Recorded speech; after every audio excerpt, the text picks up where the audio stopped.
Oh, we're recording. Oh. Oops, sorry. As you can see, Jenny's not here, so all hell is broken loose. She's out with Tina covering E3 at the moment. So it's just Paul and I for qandegg today. Lame. Lame, totally lame. You know you guys love it. So let's just get right into it with the first question. Stephen C. asks, what is the difference between the Hertz rating and response time in milliseconds of a monitor? Good question. Very good question. Hertz is typically the refresh rate, which is usually a signal that comes from the graphics card or wherever your source goes to the monitor, and the monitor will basically refresh whatever color pixel at a certain fixed rate. Now we're seeing variable refresh rates come out with stuff like G-Sync or Adaptive Sync, but traditionally speaking, your refresh rate will be something like 60 Hertz, which means that 60 times a second, your monitor will refresh the image, and if a pixel changes, like the color's supposed to change, then that's when that will happen. So it's typically within a second, right? It's how many times within 1 second the display can actually draw data. That is the definition of Hertz, yes. Okay. And then response time is kind of a little bit different. It's the amount of time that it takes any given pixel on a display to change color. Yes. And there are various methods that manufacturers use to calculate that. Some use the gray to gray method. Others use the active to inactive, which means basically going from fully white to fully black back to fully white.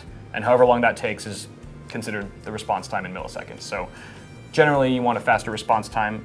If you have a slow response time, you typically get ghosting or motion blur, which is not very good on the eyes. So be sure to look at that. Whereas high refresh rate is more associated with like fluidity of motion and that sort of thing. Yeah. Good. Now let me read the second question, but my screen has locked, so let me unlock it. Secret password, secret password. All right, here we go. Joseph M. asks, 1, 2, 3, 4, 5. This is a bit of a long-winded question, but I'll read through it quick. I want to buy a laptop for college, and I'm not sure if I want to buy a standard or gaming laptop. I've really been overwhelmed by the diversity of laptops out there in both categories, and would love to get your opinions on them. The only reason I am leaning more towards a standard laptop or Chromebook is that I have already built a gaming rig, so I'm not sure if I really want a gaming laptop to go with it. Well, thank you for that visual interpretation, Paul. I was acting out the question. You'd make an excellent mime. Thank you. I'm going to paint your face, dress you up, and put a red nose on you. Oh wait, that's a clown. Now you can be a clown too. Very versatile. Mimes can be clowns. Yes, they can. I feel like we've gotten away from the yes, we so we digress. What I would say to you, I would suggest is going with a regular laptop, because if you already have a gaming rig, that means you already have a pretty sweet setup, and chances are you're going to have a better gaming experience on that desktop than on a laptop. Every time I game on a laptop, I'm like, I wish I was on a desktop. Pretty much. The only time I would recommend to anyone to get a gaming laptop is if for some reason you just can't get a gaming desktop, maybe you're always on the go and you don't really have an actual desk or a place that you can plant both feet for extended periods of time and you're always on the move, then a gaming laptop would be pretty much your only option. Or if you're like Steve and you have to play a game any free moment that you possibly have. True. Well, I mean, Steve practically games while he's walking. He'll have a laptop while he's like walking to Starbucks and he'll be playing some Minecraft or whatever. It's ridiculous. So either if it's a necessity for you or if you're addicted, like Steve. Yeah.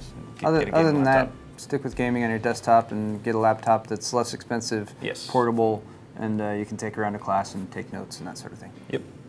All right, Joshua K. asks, how are you? Fine, thank you. Fantastic. With all this Computex coverage, I was wondering, since working at Newegg, what has been the crowning achievement that you've been able to accomplish? Either it can be an event that you were able to go to, a newfound knowledge, or a person you were able to meet. Paul, any ideas come to mind? Yeah, actually, a few of them. I mean, I haven't had a chance to meet a lot of people who I knew of before in the tech industry, and now I've met. Gordon Ma-Ung from Maximum PC is one that I used to read all of his stuff, and now like he knows who I am, and we say what's up to each other at times when we go to events. It makes you feel like so much cooler. It does. I'm like, Gordon hey, Ma-Ung knows what's up, Gordon? He's like, yo. Yeah. He's like, he just calls you dude. It's like, yeah, he knows my name. He just prefers dude. He calls everyone dude. Exactly. That's what he calls his closest homies.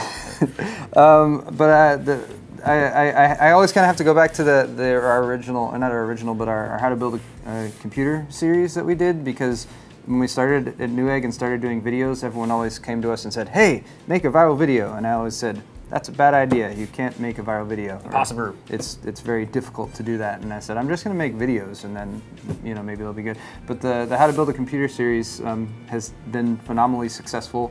and still going strong. We need to make a new one. We have that on the calendar, I think, right? Yes, I believe so. Of course we do. And it's reached levels of viewership that you might call viral. Yeah. To some degree. I know that anytime we're at an event or whatever and somebody runs into you, go, oh, Paul, hey, how's it going? Usually the first thing they say is, dude, thanks for that how-to video. You taught me how to build a computer. That's always the one that people know you best from, I think, because it's it's a really good extensive tutorial. I mean, it's gotten, I think it got a few shout-outs on in some magazines before, right? Maybe. I remember think so. I remember Mr. Lamb was like, oh, we got to shout out some magazine. It was like, I don't know, PC World or something like that. Called you out. I don't know if it was a magazine, but anyway, it's got a lot of recognition, a lot of views. It's like 2-3 million views combined between the 3 parts. I don't keep track. It's about 4.7 million. Yeah. Paul doesn't really. I'm actually not positive. He's not that superficial.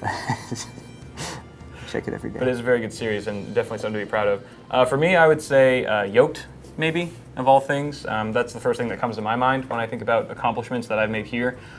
Simply because we didn't have anything like that when I first joined. It was all tutorials, unboxing videos, which is great, but I kind of wanted to diversify some of the content and create more engaging videos for you guys. And since then, it's kind of taken off. If you guys go back to episode 1, and just see how far we've come. We even did a special episode with Yolk'd number 50 where we kind of track the evolution progress of the series. Yeah, and that one didn't get enough views. Everyone go watch that one, Yolk'd 50. Yolk'd 50 is a really good one. Right now. I mean, there's no tech news stories, but it's definitely a blast from the past, very nostalgic. So when I look at that video and I see how far we've come from where we started with that series, it just gets me a little teary. It does. Kyle sits at his desk and weeps. I do. Many times throughout the day, actually. We're not supposed to talk about that, Paul. More I'm than getting a little you'd teary right expect. now. Come on, man. Come on. Sorry, we don't look into it. It's normal. But anyway, thank you guys for watching. I think that pretty much sums up this episode of Q&Egg. I think it does. Please leave your comments in the section below. Let us know any other questions that you might have for us, or you can email us at qandegg@gmail.com. For Newegg TV, I'm Kyle. I'm Paul. And we will see you guys next time.